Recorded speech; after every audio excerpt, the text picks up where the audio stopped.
राम जी एक साधु हैं। बिल्कुल साधु की तरह उन्होंने भारत और दुनिया के करोड़ों लोगों को प्रभावित किया। आज भी घरों में वो पादुका, उनकी पूजा, और लोग आसाराम जी ने लाखों लोगों के ये छुड़ा दिए, शराब छुड़ा दिए। बिल्कुल छुड़ा। आसाराम जी ने लाखों लोगों के जीवन में परिवर्तन लाया। मातृ पितृ दिवस दे करके कहा कि एक दिन भी तो कम से कम माता पिता की पूजा करो। जब जब भारत में कोई सनातन संस्कृति के पक्ष में बोलना प्रारंभ करता है और अपनी संस्कृति को रखता है, तो इससे भी इनकार नहीं किया जा सकता कि करोड़ों साजिशें उनके खिलाफ होना प्रारंभ हो जाती हैं। मीडिया और डिजिटल युग में कब क्या हो जाए, उन्होंने करोड़ों लोगों का जीवन बदला। इस चीजों का प्रचार कितना हुआ? कम हुआ। पर यह बात कितनी तेजी से आगे बढ़ी, ऐसी चीजें आगे बढ़ी, ऐसी घटना हुई है, तो इसका विरोध पूरे समाज में है। अब उनकी उम्र हो रही है। अगर ये किसी दिन गलत निकला तो एक महात्मा को हमने बलि चढ़ा दिया। न कोई संत का अपराध करेगा, न कोई ग्रंथ का अपराध करेगा, और न भगवंत का अपराध करेगा। जो अपराध करे उस पे कानून बनना चाहिए। 20 तारीख को मेरा जन्मदिन है।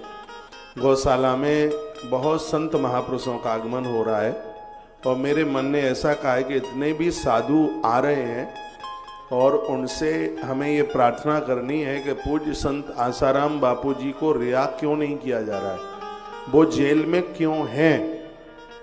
इसके ऊपर आप सब अपना अपना मंतव्य रखेंगे, और यह आवाज बुलंद करनी होगी कि जिस महापुरुष ने इस देश और धरती के लिए इतना अद्भुत कार्य किया है, उनकी शीघ्र रिहाई होनी चाहिए।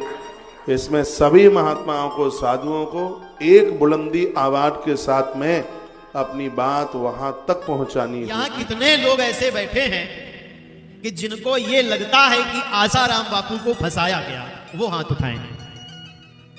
देखिए, हम आसाराम बापू जी के शिष्य नहीं हैं, मगर शुरू में हमको भी ये लगा, पर जब हम वहां के आईजी से मिले और वहां पे हमने और चीजें पढ़ी और चीजें जानी, तब हमने ये निष्कर्ष निकाला कि आसाराम बापू को बदनाम करने में कम से कम 30 करोड़ रुपए खर्च किए गए। जिस लड़की ने आरोप लगाया डॉक्टरी में, सब निगेटिव था, कुछ भी पॉजिटिव नहीं था। आसाराम बापू ईसाई मिशनरीज के खिलाफ लड़ते रहे, और हम हिंदू इतने मूर्ख हैं कि हम तो ये सोचते हैं टीवी में जो कह दिया वो सच है। अच्छा, तुम लोग बताओ, तुम्हारे पिता की उम्र 65 साल है, तुम्हारे सगे बाप की उम्र 65 साल है, तो क्या तुम ये सपने में भी सोच सकते हो कि तुम्हारे 65 साल के पिताजी बलात्कार करेंगे? क्योंकि उस समय सिर्फ आसाराम ही ऐसे थे जो सनातन धर्म को इतनी तेजी से प्रचार करके बढ़ा रहे थे, जिससे झारखंड के जो आदिवासी इलाकों में धर्मांतरण करा दिया गया था चमत्कार के नाम पर, चंगई सभाओं के नाम पर, और उन्होंने कम से कम 15 से 10 लाख लोगों को वापस हिंदू धर्म पे लाए थे। बस ये चीज ईसाई मिशनरीज की को पसंद नहीं आई, और उन्होंने आज देखिए कि जो लोग ब्लेम लगाते हैं पहले कम पैसे वाले होते हैं, और ब्लेम लगाने के बाद अरब खरबपति हो जाते हैं। इतना पैसा कहां से आ जाता है? गरीबों में, झाबुआ के जंगलों में, मैं जानता हूँ, मैं असत्य नहीं बोल रहा हूँ, अखबार टेलीविज़न की बात नहीं बोल रहा हूँ, मैंने जाकर के सब कुछ देखा है। उन ईसाई मिशनरियों के विरोध में अपना मिशन प्रारंभ किया, और वो मिशन साधारण नहीं था।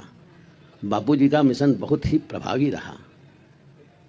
तत्कालीन नेता को कहीं नाम लेकर के बताऊं, बिना नाम लिए हुए, ये बर्दाश्त नहीं हुआ सोनिया गांधी को। ये नहीं, बापूजी ही नहीं, हमारे तमाम संत महात्माओं को इतना बड़ा अपमान किया गया। छत्तीसगढ़ के रायपुर के जंगलों में एक हमारा महात्मा रहता था, और ऐसा कुचक्र रचा कि जेल में डाल दिया उसे, और उसने आत्महत्या कर लिया। ईसाई मिशनरियों के द्वारा स्वामी लक्ष्मणानंद जी की हत्या कर दी गई। ये सत्य बात है। यह बात सोनिया गांधी को बर्दाश्त नहीं हुआ, और उसने बापूजी को इतने बड़े कुचक्र में डाला, इतने बड़े बड़े कुचक्र में डाला। मैं जानता हूँ ये कुचक्र ही है, इतने बड़े कुचक्र में डाला कि कभी निकल ना पाए। ऐसा होना। मैं कहना चाहूंगा संत श्री आसाराम बापू के बारे में, चैतन्य महाप्रभु के बाद हरि ओम का डंका नाद ब्रह्म जिसने छेड़ा है, आज ऐसे संत किसी सनातन राजतंत्र के द्वारा उनके शासन काल में 12-12 वर्ष से पीड़ित हो रहे हैं। कुछ वर्ष पूर्व उन्हीं से आशीर्वाद लेने उसी व्यासपीठ पर जाया करते थे। कभी कभी तो हमें व्यासपीठ से भी डर लगता है कि कहीं हम कुछ बोल दे, देश हित में न कोई अंदर डाल दे, तो क्या हमारे पीछे वाले भाई हमें बाहर निकाल पाएंगे कि नहीं निकाल पाएंगे।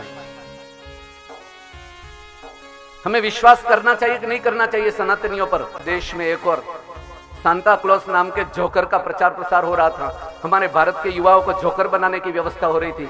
उस समय में किसी संत ने, किसी महंत ने तुलसी पूजन का डंका, तुलसी पूजन का उस दिन को आयोजन रखा।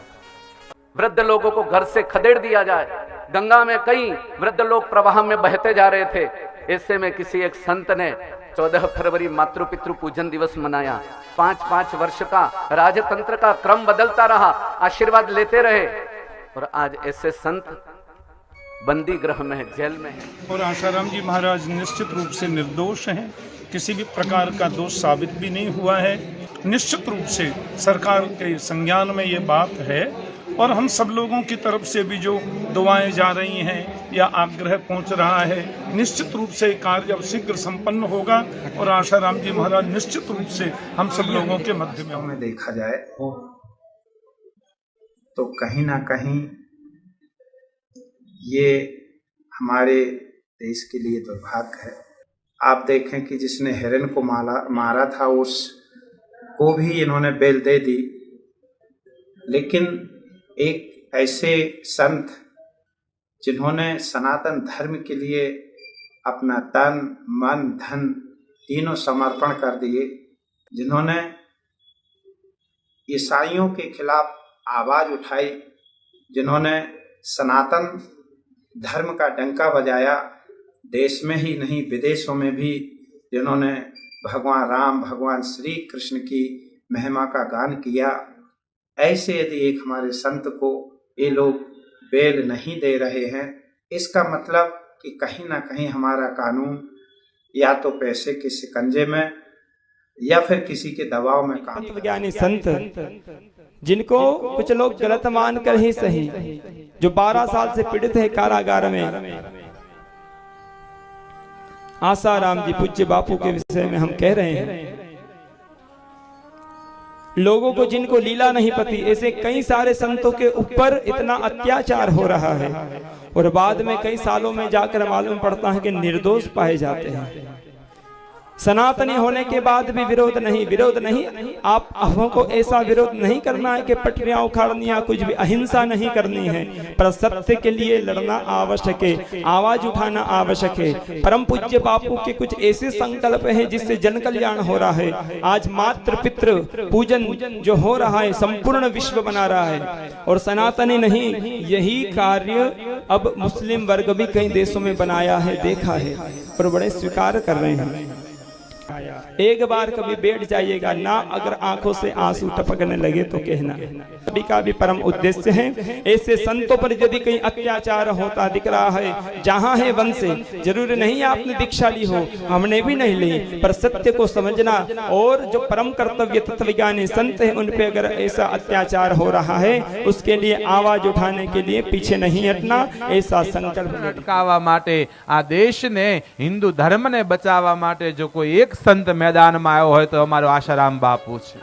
14 फेब्रुआरी वेलेंटाइन दिवस क्यांथी पकड़ाई गयो छे आपने। प्रेम दिवस जो तमारे उजवो होय तो खरा अर्थ में मातृ पितृ दिवस उजवो।